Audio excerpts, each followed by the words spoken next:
Hi everyone, I hope you're all doing well today. So today is December and it is my birthday month, and this is when all of my holiday cacti start to bloom in the house, and I have so many of these varieties that I've propagated throughout the years. So there are just so many of them and they're all blooming right now, but these are the special white ones that are currently blooming this week, which is my birthday week.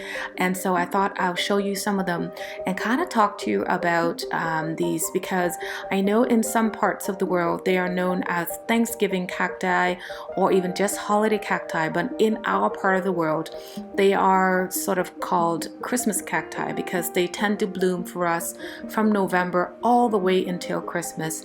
And here they are sort of displayed with some of my dried vanilla strawberry hydrangeas in my living room. And aside from these holiday cacti, I also have another variety that is also known as either spring cacti or Easter cacti, and these have a little bit of a different type, sort of more star-shaped blooms, and the leaves are a bit more sort of smooth or scalloped with the nodes, with the softer edges around the leaves here. And if you compare these to the holiday cacti, you can see that the holiday cacti probably has a bit more of a pointed leaf there, and the blooms actually also looks a little bit different, less star-like, and the pollen on these tend to look a bit of a sort of a hint of a yellow color here.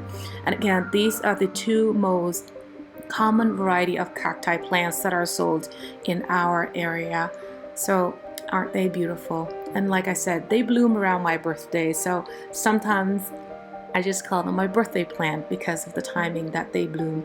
And again, this is probably one of my favorite plants to have around the house. And I don't know how many I have, but I just have so many with all different colors displayed throughout the different corners of the house.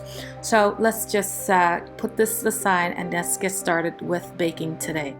So for today's recipe, I'm going to be using a stand mixer with a flat beater attachment. Now you can use a hand mixer if you like, but I have this handy on the counter, so I thought I'd use it.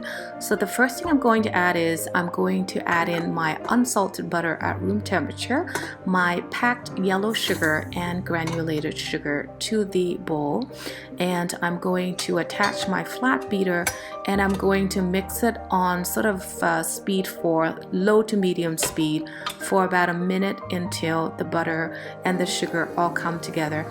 Now you're going to find that you don't need to beat it all the way until it's nice and fluffy like some of the other recipes do it, because right now you've got the yellow sugar and the yellow sugar will not dissolve very well. So then I'm going to add in my salt. You can add in any salt here, but I like to add in my Himalayan for a little bit of extra minerals.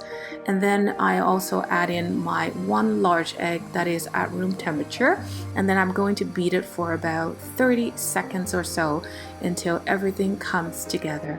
And now I'm going to add in my fancy molasses and vanilla extract if you are using, and just a little hint of how I normally prepare and measure out my molasses. I usually coat the inside of my measuring cup with a little bit of oil just to kind of help the molasses not stick to the measuring cup so much. So then I'm going to mix it for 30 seconds with sort of the mixer on sort of low to medium speed, and then I'm gonna go in with my rubber spatula and kind of mix everything in together, because sometimes the bottom doesn't get incorporated, right?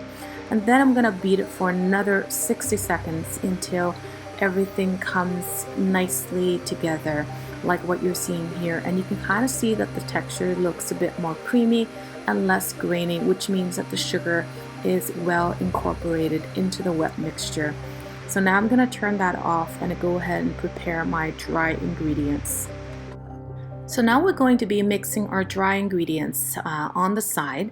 I have my all-purpose flour, my baking soda, and to this dry mixture I'm going to be adding my ground cinnamon, ground nutmeg, as well as my ground ginger.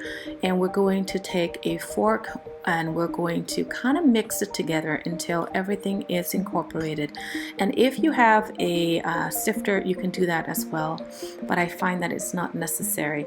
And we're going to take this dry mixture mixture, and we're going to be adding the whole entire thing to the wet mixture that I've got in my mixing bowl, and we're going to be stirring this on very low setting so that things don't come flying all over the kitchen.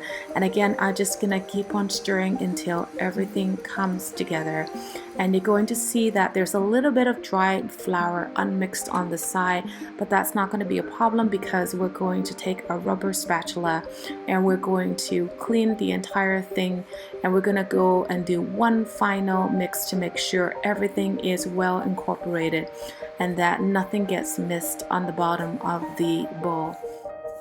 So once everything is fully incorporated, what I like to do is I like to wrap this dough in a piece of plastic wrap, and I let it rest in the refrigerator for about at least 30 minutes, or sometimes I even let it rest for hours overnight, because giving it that extra time in the fridge actually allows all the flavors to come together, making the cookie taste so much better the next day.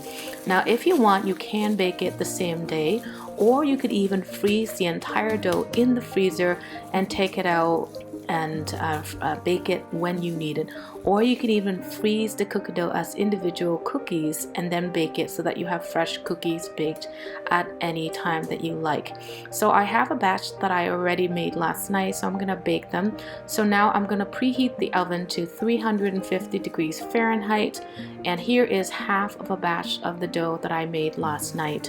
So I'm actually going to roll this into 8 pieces. So normally I like to bake half of a batch at any given time, because 16 cookies for the entire batch is a bit too much for us. So normally I just bake about half of a batch, which is, like I said, 8 cookies. And I normally like to roll this into a round piece or round sphere and then dip it in a little bit of sugar just before I bake it. And as you can see, it's just granulated sugar, and you can even skip this if you don't like that sugar, but I think a little bit of granulated sugar actually gives it a little bit of a texture once you bite into the cookie later on. So we're going to actually lay them out onto the cooking sheet that is lined with parchment paper, and it's gonna go into the oven and baked in the middle rack for about 8 to 10 minutes. Now these, I like to underbake them a little bit, so usually 8 to 10 minutes is more than enough for me, but if you like them a bit more crunchy, you can bake them a little longer. And here is what they look like after about 10 minutes in the oven, and as you can see, these still need to be rested for about 30 minutes before you can actually serve them. And after 30 minutes, this is actually what they look like, and they are super delicious with a cup of coffee or a tea. So that pretty much now concludes today's video, and I want to say thank you so much for watching this video.